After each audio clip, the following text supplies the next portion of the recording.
Adapun surat edaran yang telah kami terbitkan ini dilatar belakangi oleh sejumlah persoalan yang terjadi di beberapa daerah. Yang pertama, terhambatnya pelayanan percepatan penanganan COVID-19 dan juga pelayanan kesehatan. Seperti halnya adanya pengiriman alat kesehatan yang sulit menjangkau seluruh wilayah, termasuk juga mobilitas tenaga medis yang terbatas.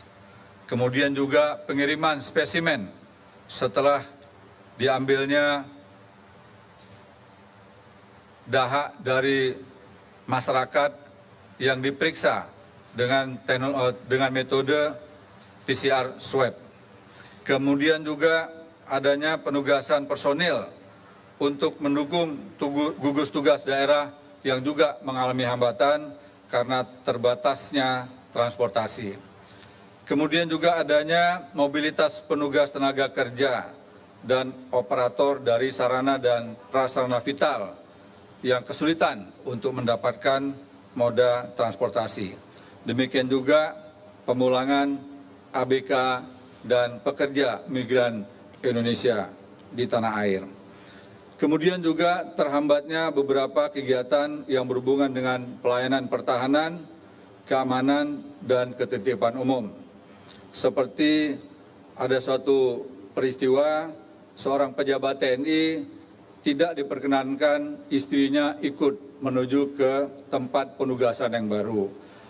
Tentunya kehadiran istri ini penting karena bagian daripada serah terima jabatan pejabat di jajaran TNI. Ini pun sempat terganggu.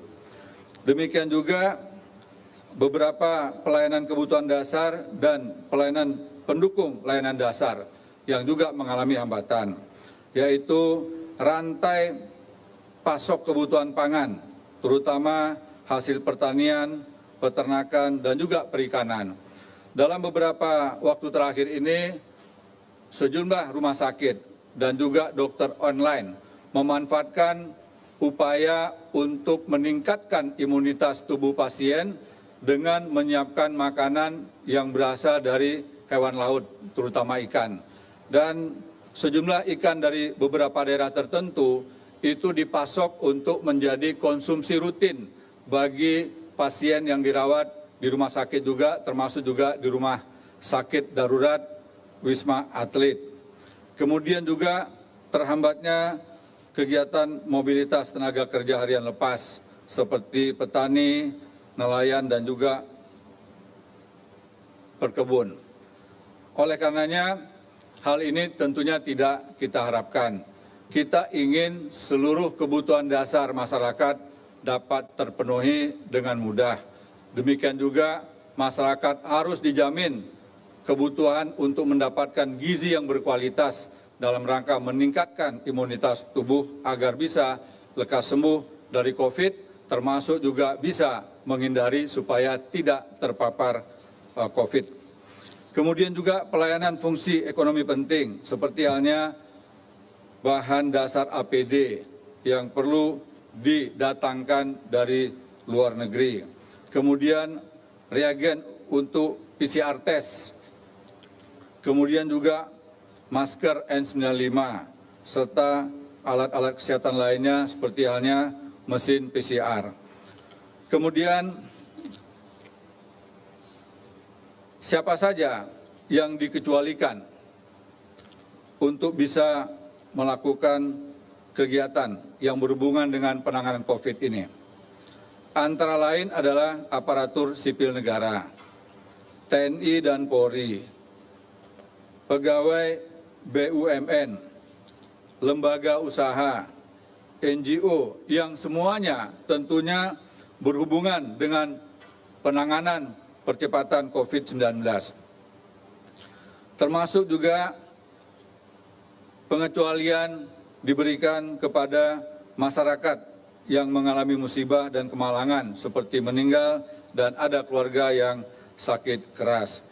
Demikian juga repatriasi pekerja migran Indonesia, WNI, pelajar dan mahasiswa yang akan kembali ke tanah air.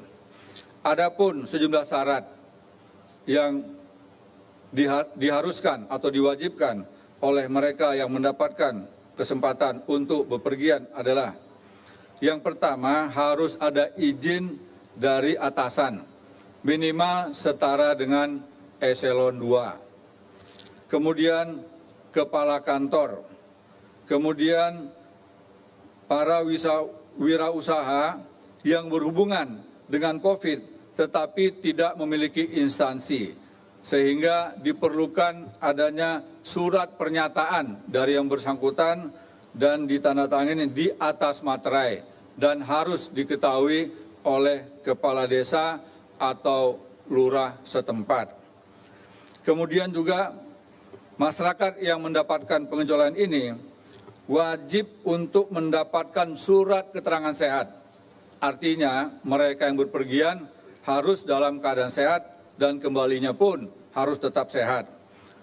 Surat keterangan ini harus diperoleh dari dokter rumah sakit, kemudian puskesmas atau klinik-klinik yang ada di daerah. Setelah melalui serangkaian pemeriksaan kesehatan, termasuk juga PCR test dan juga rapid test. Selanjutnya, kegiatan ini semuanya harus tetap dengan protokol kesehatan yang ketat. Menggunakan masker, selalu menjaga jarak, dan senantiasa menjaga kebersihan tangan, dan tidak menyentuh bagian tertentu dari wajah seperti mata, hidung, dan mulut. Serta kepergian mereka juga harus menunjukkan bukti tiket pergi dan pulang. Inilah sejumlah penjelasan yang dapat kami sampaikan dari gugus tugas sehingga dapat mengurangi atau menghilangkan keraguan-keraguan masyarakat bahwa mudik tetap dilarang. Yang ada adalah sejumlah kegiatan untuk masyarakat dan pejabat serta instansi atau pegawai yang berhubungan dengan penanganan percepatan COVID-19. Demikian, atas perhatiannya kami ucapkan terima kasih. Wabillahi taufiq wal hidayah. Wassalamualaikum warahmatullahi wabarakatuh.